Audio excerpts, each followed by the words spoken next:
Welcome to the Wisdom That Breathes channel. Across all our platforms, we try to share wisdom which is relevant and accessible to everyone. But on this particular platform, we go deeper into some of the ancient principles found within the scriptures. If you find some of the terminology difficult or inaccessible, then go over to our Keshava Swami YouTube channel where you'll be able to find other content which is perhaps more relatable. Thank you and enjoy the wisdom that breathes. Can you give us a number between 1 and 18? 12? Prabhuji, can you give us a number between 1 and 20? 16. So you have chosen a very beautiful part of the Bhagavad-gita, 12:16. In the Bhagavad-gita, Krishna is explaining to Arjuna that if you develop certain types of qualities in your character, then Krishna becomes attracted to you. Did you know that the name Krishna, how many of you know what the name Krishna means? No, not you. Who knows what Krishna means? We're singing Krishna's name every day. Mataji, not you. No, not you. We know you know. Krishna means all attractive. We must know what the name means that we're singing. God has primary names and secondary names. Okay? Secondary names refer to his job description in the world. So for example, one name of God is Ishvara. Ishvara means the controller. Or another name of Krishna, or another name of God is, for example, Tribhuvana, one who controls the three worlds, the Lord of the three worlds. So some names of God are secondary names because they're referring to God's function. But some names of God are known as primary names because they're telling us about God's personality. And out of all the primary names of God, Krishna is the primary name of God, because Krishna means the one who is all attractive. Aishvaryasya samagrasya viryasya yashashashriya jnana vairagyayaschaiva sanam bhaga itingana. Krishna has 6 qualities which make him attractive to everyone. The first quality of Krishna is Aishvarya. What does Aishvarya mean?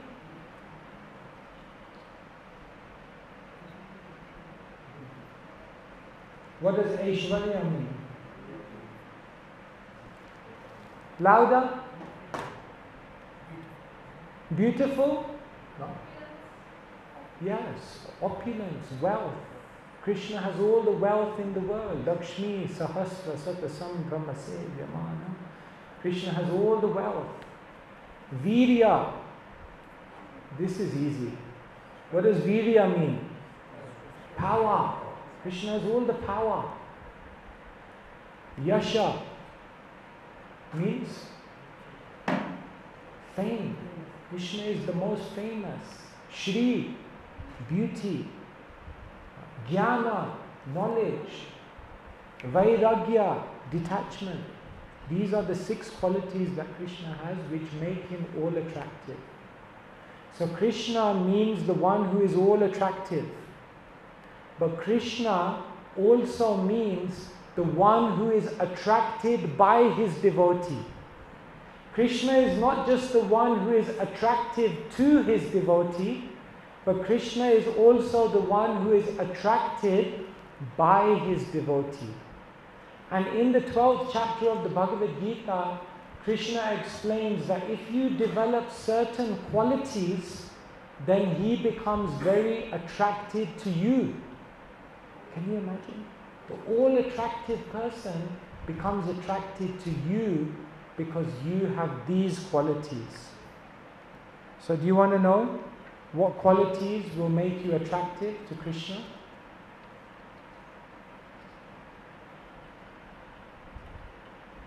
Yasmano dvijate loko lokano dvijate jaya harshamarsha bhaya odvegir muktoya sachame priyaha. Priya means to become dear. So how do you become dear to Krishna? Krishna says,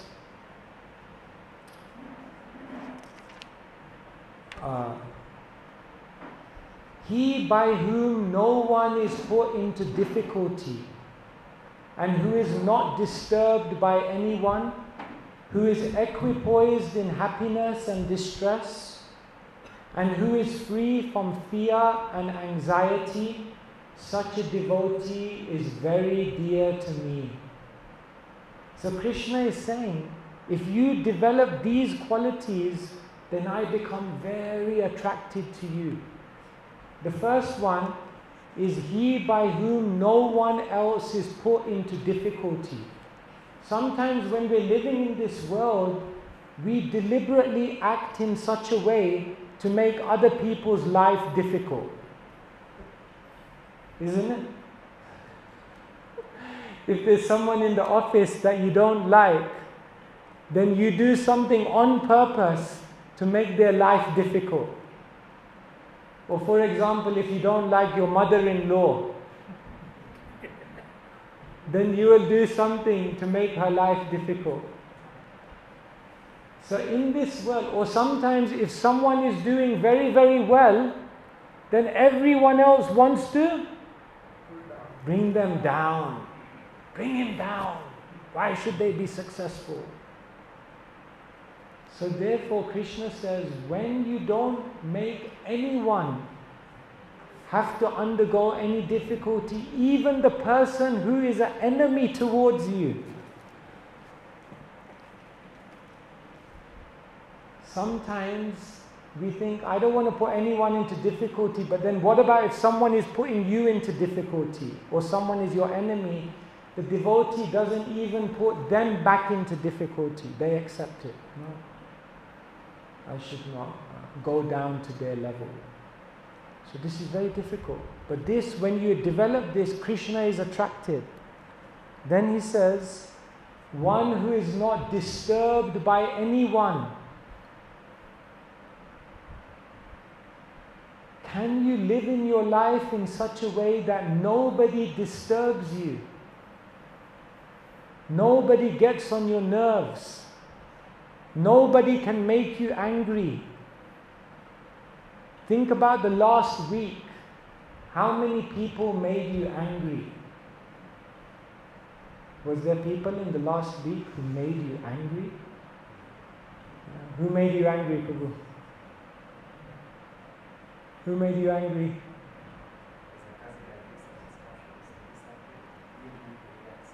Yeah, you ask someone to do something and they didn't do it the way, so you get disturbed by people. You get disturbed by the way people drive. Sometimes even the small things about someone can disturb you, isn't it? Just the way someone, their expression sometimes, that can make you very angry. Small things even, it's amazing. So Krishna says, the person who is not disturbed by anyone else, one who is equipoised in happiness and distress. Every day there is sukh, happiness, and accompanied by it there is dukh. You can't separate the two. They go together. In Bhagavad-gita, Krishna says, Yehi samsparsha jaboga dukkhayonaya evate. Krishna says dukkha or sukha is the yoni of dukkha. You understand? Yoni? Yoni means the womb. So what is born from the womb? What is born from a womb? A child. So, sukha is like the womb of dukkha. If you're experiencing some happiness in this world, then know that that very happiness is going to end up bringing you some kind of distress. For example, you formed a relationship you always wanted with someone, but then once you're in that relationship, it causes you many anxieties, isn't it? Or you get some material object you always wanted, and then once you have it, it causes you so many problems. Someone I knew once, he said, I just always wanted a Mercedes-Benz. And then when he bought the Mercedes-Benz, you know what he said to me? He said, now every time I park my car and I go somewhere, I'm always in anxiety. Someone will scratch it, someone will steal it, someone will do something. He said, the very source of my happiness became the source of my distress. Therefore Krishna says, sukha and dukkha is coming like the winter and summer seasons. Isn't it? When you're in winter, then you know at some point it will end and the next season will come. I don't know the seasons here in Kenya, but in London, winter, spring, summer, autumn, winter, like that, 4. So when you're in the winter time, you know this will end. And then the next season comes and you know that will end. And then you know another season will come and that will end. And therefore when one becomes very wise, when they're in happiness, they don't become too excited. And when they're in distress, they don't become too dejected. Because they understand, oh, I'm in a good time right now, but even these good times will end. And when they're going through struggle, they realize at one point this struggle will also end. So therefore, Krishna says, not disturbed, equipoised in happiness and distress. Then Krishna says, if you want to become dear to him, you have to become free from fear and anxiety. Once someone asked Srila Prabhupada, what do you feel when you chant Hare Krishna? And you know what Srila Prabhupada's answer was? He said, I feel no fear. What kind of things do you think people are fearful of in today's day and age? What are people fearful of? Louder? Job security, money, wealth, health. What other things are you fearful of? No fear? Must be chanting good rounds. Are you deaf? Are you not fearful that your relatives maybe one day someone may leave? Fearful. We're fearful of our relationships, we're fearful of our possessions, we're fearful of our positions. Someone may take my position. But a devotee knows. Why does a devotee have no fear? Because a devotee knows all of these things are going to disappear anyway. In time, everything disappears. Nothing stays the same in the material world. Your health will change. The people around you will change. Your fortunes will change. Your positions will change.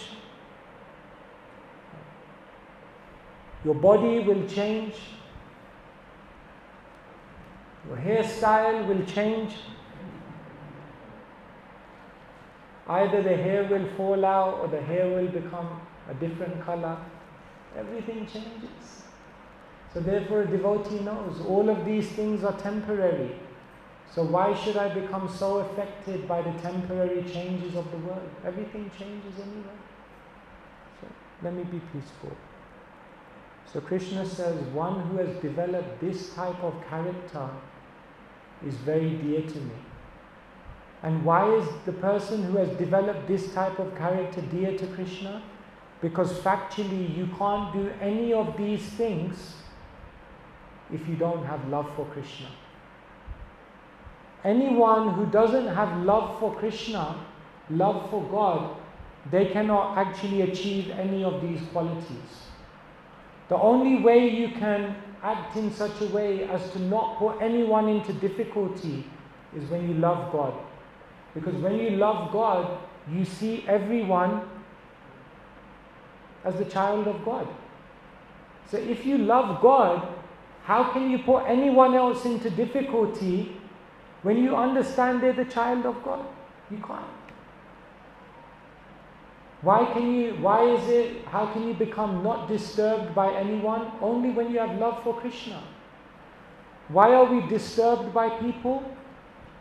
Because inside of ourselves, we are dissatisfied with life. Understand? Have you noticed, like when you haven't eaten, tomorrow is Ekadashi. Warning. When you haven't eaten, then your temper is shorter. Have you noticed? Or when the weather is very, very harsh, then your temper is shorter. Because when we have some level of struggle ourselves, then we become more disturbed by everything and everyone around us. But when you have love for God, you have no struggle. Because you're filled with love for God. So if you have no struggle, then no one can disturb you. Therefore, you can only do this if you have love for God. Be equipoised in happiness and distress. You can only do this if you have love for God. Because when you have the higher taste, isn't it? We have a book in our movement, Higher Taste. So when you experience a higher happiness, then the ups and downs of this life, it doesn't affect you. Because you have a higher happiness, you have a higher love. And how can you be free from fear and anxiety? Only when you have love for Krishna. Because when you have love for Krishna, then you realize who's in control of everything? Krishna. And Krishna is my best friend. And if my best friend is in control of everything, then that means whatever is happening for the good.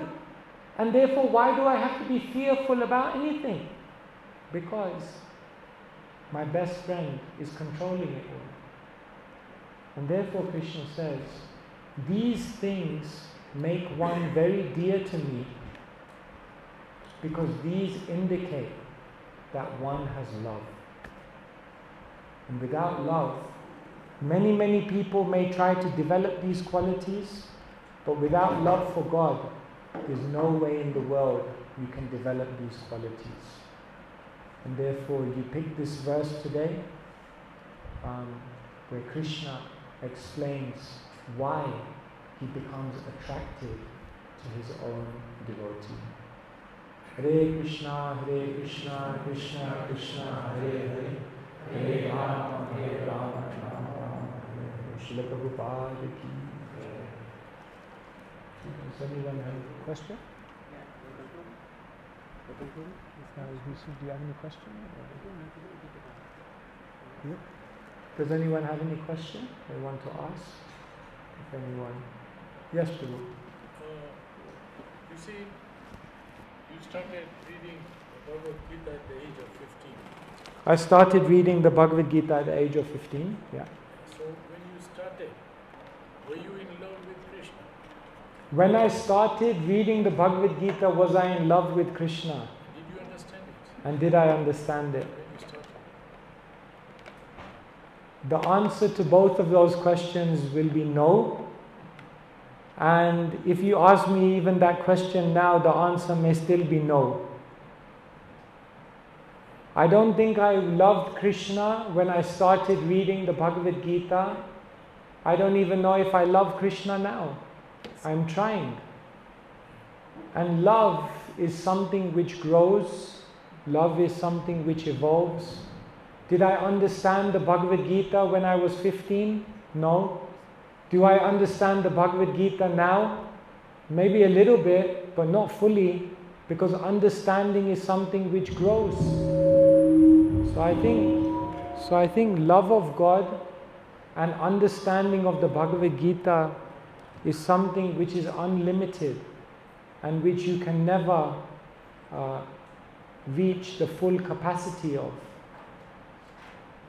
When Krishna looks at Srimati Radharani and sees Srimati Radharani's love for him, then Krishna becomes so conquered in his heart that his love for Srimati Radharani grows. And when Srimati Radharani sees the love grow in Krishna's eyes, and she sees how much Krishna appreciates her, then her love for Krishna grows even more. And then when Krishna sees her love grow, then his love is growing. And therefore it's explained, even between Krishna and Srimati Radharani, they are loving each other more and more at every step. And therefore, love and understanding are unlimited.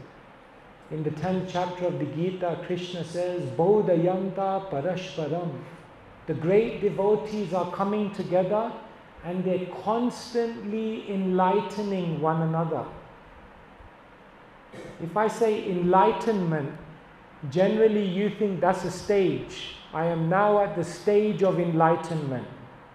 But in the Bhagavad-gita, Krishna says they're constantly enlightening, because there's more and more to understand. You can never know the character of Krishna fully. There's always more.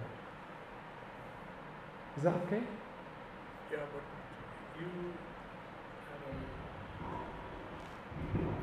Hello.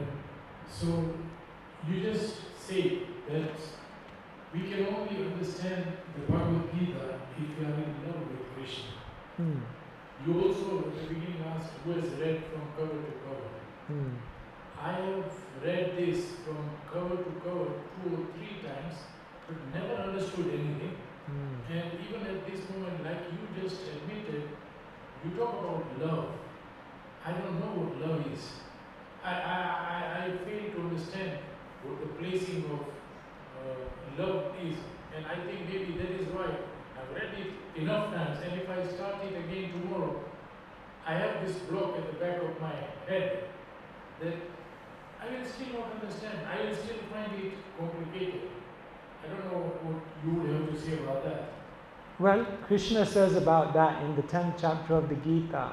Tesham satata yuktanam bhajatam pritipurvakam dadami buddhiyogam tam yena mam upayanti te.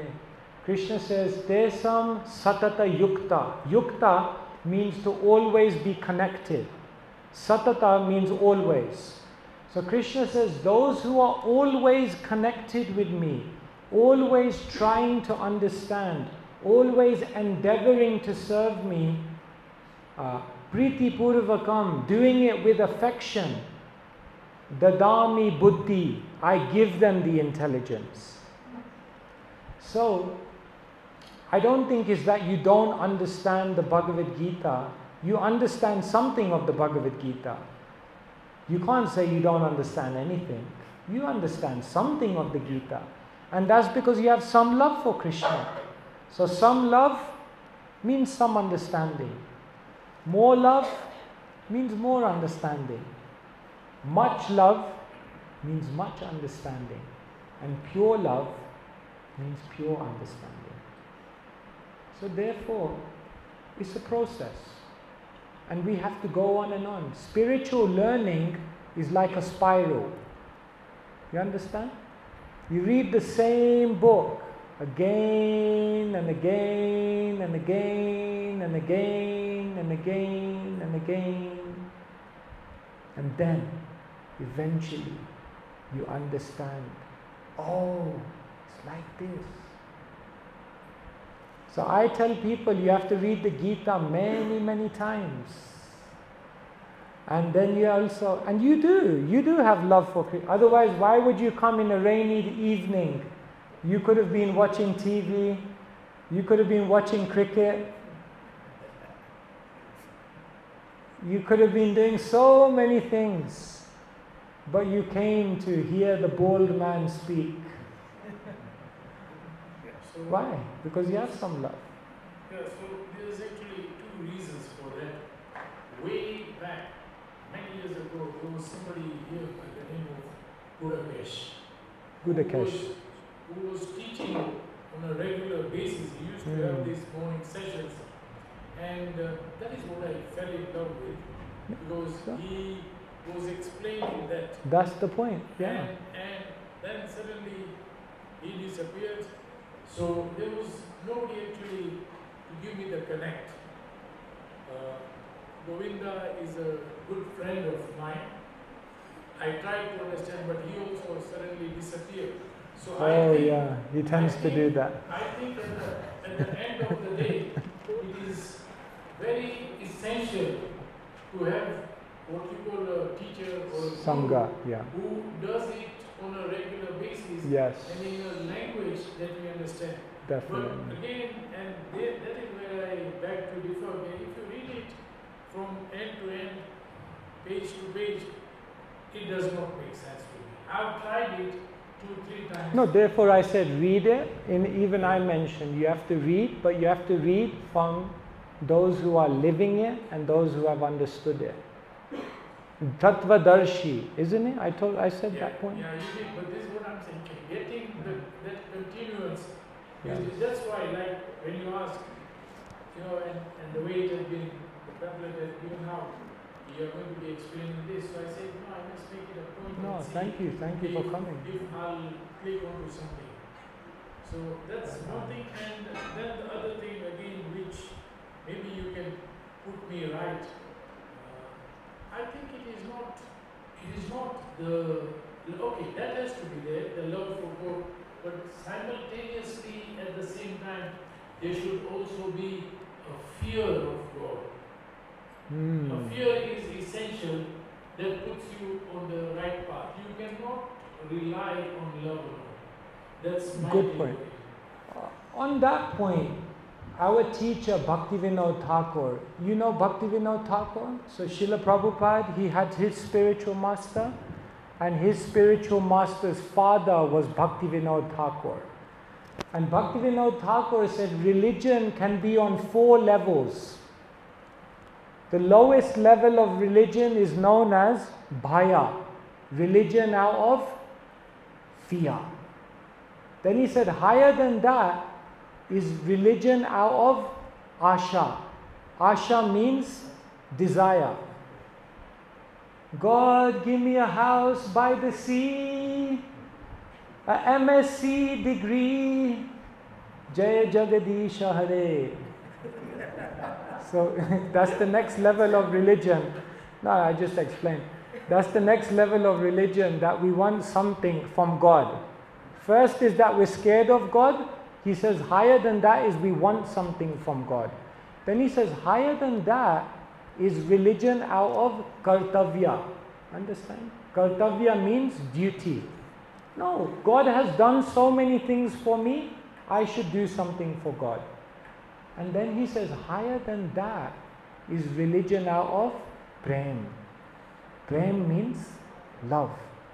So actually you're correct. For most people, they begin their journey by practicing religion because they're fearful. If I don't do this, something will go wrong. Keep him happy. Otherwise, something will happen terrible in my life.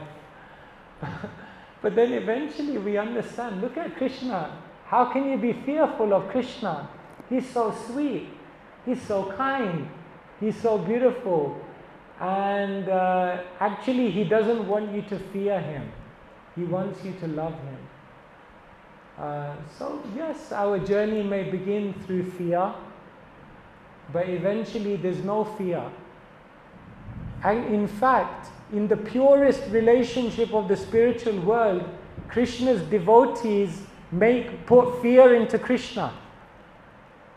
Isn't it? In Vrindavan, Mother Yashoda is running with a stick and she's running after Krishna.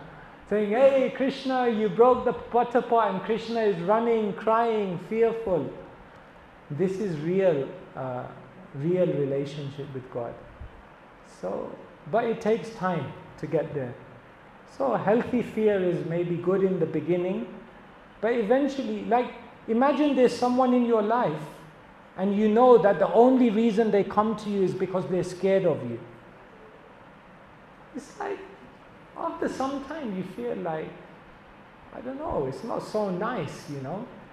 This person is only being nice to me because they're scared of me. After some time you want a natural relationship with someone, you know. So God is like that. In the beginning we worship Him. But then later on, we are very intimate with God. This is real love. Okay, and the last thing, I've spent so far 67 years in this world, and I've tried to connect with God through various books, preachers, blah blah, everything, but I've still not found that connection. So my worry is I'm nearing the end of my life, I believe, and I would like to do that before I go.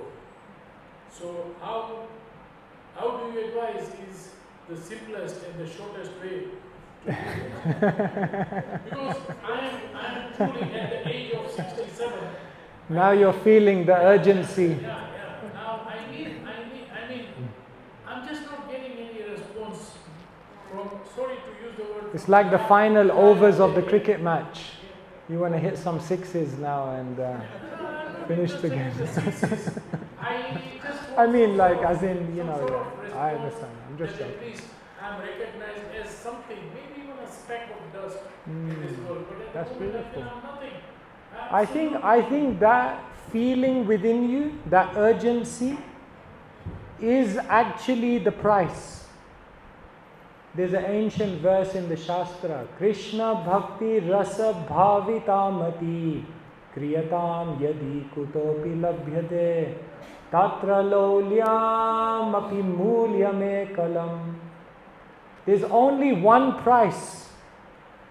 There's only one price, our Shastra says, to get Krishna Bhakti. You know what the price is? There's only one price. I'll tell you the Sanskrit. Lolyam. What does lolyam mean? Lolyam means greed. But not greed in a bad way, greed in a good way. I must have it. When will I get it? How will I get it? Who can I get it from? I need it now. I want it. When one is desiring, then we can get. You are all very successful because you had a desire, and therefore when you had a desire, you put your mind to it and you achieved amazing things. In your 67 years in the world, you achieved many things. I know you'll be humble and you'll say not, but you have. In your career, in your family life, in your professional. Why? Because you had a desire. And when you had a desire, you transformed it into a discipline. And when you were doing that discipline, you had determination. And while doing it with determination, you had devotion. So there you go. Desire, discipline, determination, and devotion. And then you get bhakti. And you don't need long. You can do it in a moment. It just requires the desire. Dhritarashtra, right at the end of his life, he turned it around. Finally, Vidura got through to him. Otherwise, the whole life, he was not listening. But then at the end, he listened. So we can always turn it around. Thank you so much. Can it be another answer? Yes, you take the mic so we can all hear. Can it be another answer to his question at the age of 67, which Tulsidas ji has said in Ramayana, Kaliyuga kevala nama adhara, sumirata sumirata uttaresa bhavasagar para. The chanting is best in this age, I feel so. Definitely. Hare Nama, Hare Nama, Hare Nama, Hare Name Kevalam. If you take to the chanting of Krishna's name, Nam no hi yavati shakti, we don't know the power of that name. It can help us to cross the ocean of the material world, as Prabhuji is mentioning. So yes, we take the holy name of Krishna, but there's a quality of chanting. Have you seen how some people chant? Hare Krishna.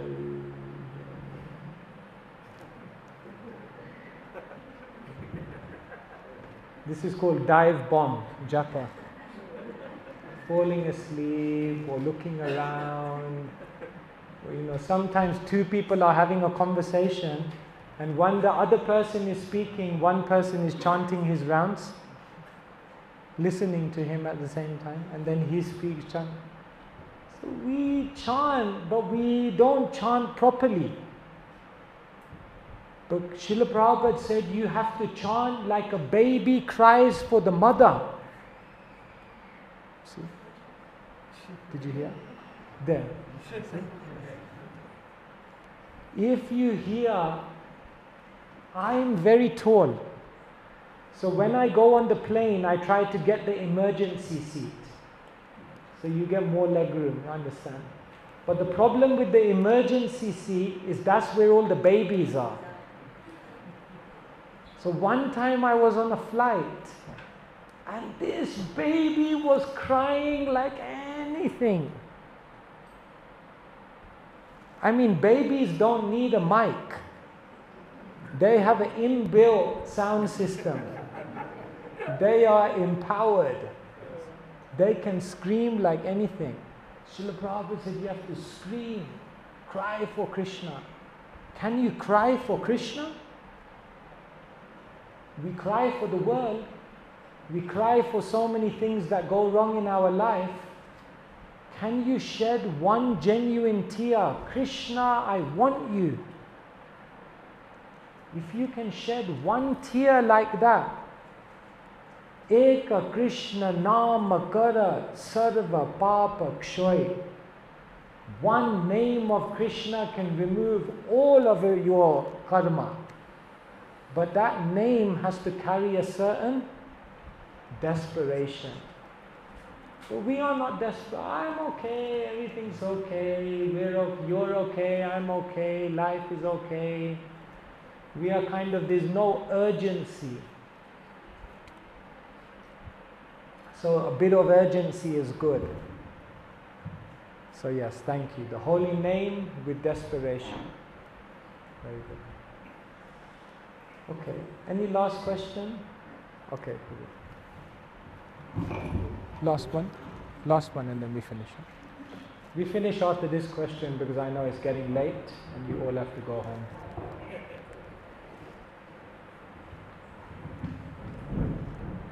Hare Krishna. Hare Krishna. If I take the reference to my culture, we've been conditioned to always expect certain things from people who are older than us. We've been conditioned to expect from our elders, yeah? Yes. Now, when somebody comes to a conference whereby he has to, for example, seek a spiritual master, some of us end up being confused that should I take on a spiritual master who's older than I am or younger than I am? Okay, so you're saying that on the spiritual journey we need a spiritual master? Yes.